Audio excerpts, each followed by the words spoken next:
होली की आत्मा।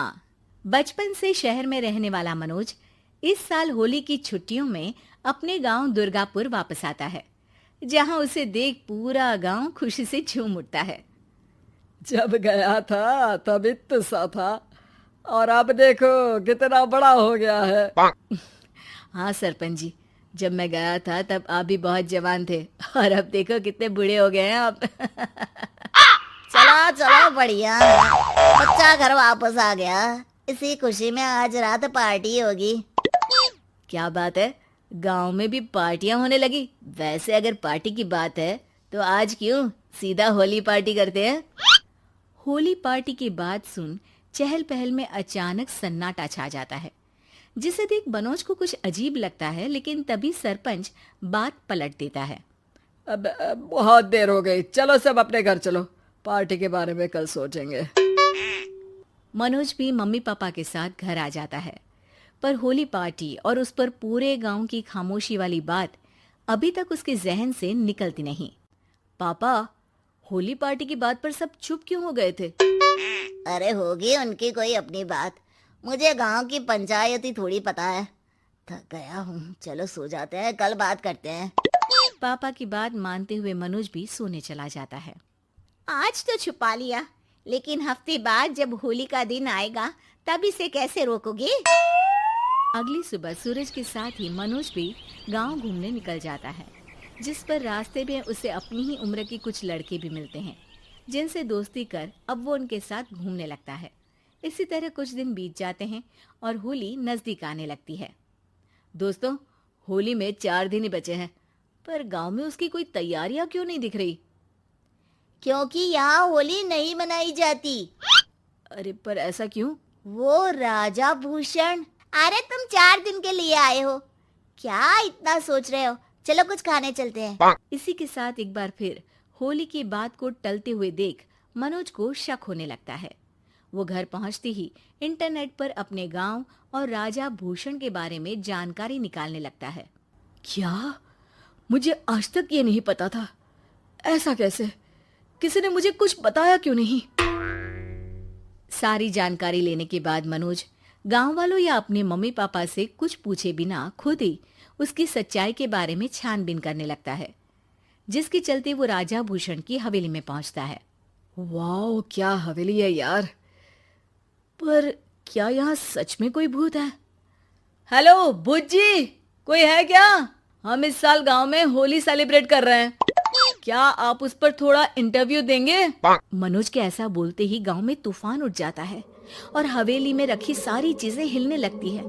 एक अदृश्य शक्ति मनोज को धक्का देकर हवेली से बाहर निकाल दरवाजा बंद कर लेती है। ये सब देख मनोज हैरान रह जाता है। क्या अभी मुझे हवा ने धक्का देकर बाहर निकाल दिया? मेरे होते हुए इस गांव में कभी होली नहीं बन सकती, इसलिए दोबारा ऐसी कोशिश भी मत करना, अंजाम बुरा होगा। आवाज सुन मनोज हैरानी से इधर उधर देखने लगता है, पर उसे कोई दिखाई नहीं देता। वो गांव वापस आ जाता है, जहां तूफान की वजह से सब कुछ तहस महस हो चुका होता है। आखिर ये तूफान आया कैसे? ना ऐसा कोई मौसम था और ना ही हमने होली का त्योहार मनाने की बात की थी। सरपंच की बात पर कोई रिएक्शन दिए बिना मनोज चुपचाप अपने घर चला जाता है। इस तरह देखते ही देखते होली का दिन भी आ जाता है और मनोज रंग लेकर गांव में निकल जाता है, लेकिन गांव पूरी तरह खाली होता है। अरे त्योहार का दिन है, धूमधाम की जगह मातम क्यों मनाया हुआ है? मनोज की आवाज सुन सब अपने घर की खिड़कियां खोल के घर के अंदर से ही उसे वापस जाने के लिए कहने लगते हैं, पर वो किसी की नहीं सुनता। तुझे पहले भी समझाया था, अगर होली खेलने की कोशिश भी की तो अच्छा नहीं होगा। अरे बात मान लो बेटा, तुम्हें सच नहीं पता। मुझे सब पता है। सालों पहले इस राजा ने एक अंधविश्वास फैलाया और आप लोग आज तक उसे मानते आ रहे हो। अरे बेटा, जब तुम पैदा भी नहीं हुए थे उससे भी बहुत पहले से इस गांव पर होली का श्राप है। अगर गांव में होली का त्योहार मनाया जाता है तो प्रलय आना पक्की बात होती है। राजा भूषण इस सब में नहीं मानते थे और त्योहार मनाने लगे, जिसके चलते होली वाले ही दिन पहले उनके बेटे की और फिर उनकी मृत्यु हो गई। तभी से गांव की रक्षा के लिए उनकी आत्मा उस हवेली में रह रही है। सबकी बातें सुन मनोज उलझन में पड़ जाता है। सोचना भी मत मनोज, अगर तुमने इस परंपरा को तोड़ने की कोशिश भी की तो उसका परिणाम इस गांव और गांव के लोगों के लिए अच्छा नहीं होगा। मुझे भी यकीन नहीं हो रहा कि आप लोग एक बेतुकी बात को मानकर सालों से रंगों के त्योहार को मातम की तरह मनाते आ रहे हो। मनोज किसी की कोई बात ना मानते हुए पूरे गांव में रंग बिखेर देता है, जिसके तुरंत बाद वहां तूफान के साथ बिजलियां गरजने लगती है।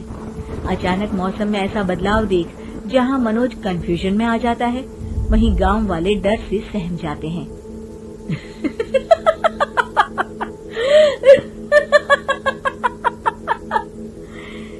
इस लड़के ने हमारे जैसे सिर्फ अपने स्वार्थ के लिए नहीं बल्कि पूरे गांव की खुशियों के लिए यहाँ होली मनाई है, जिस वजह से अब इस गांव पर होली का श्राप टूटता है। ऐसा बोलकर राजा का भूत वहां से गायब हो जाता है, जिसके बाद गांव के लोग धूमधाम से होली मनाते हैं। खुशियों के रंग गांव में बिखरे ही होते हैं कि अगली सुबह अचानक मनोज कहीं गायब हो जाता है और एक बार फिर गांव में होली का नया राज शुरू हो जाता है।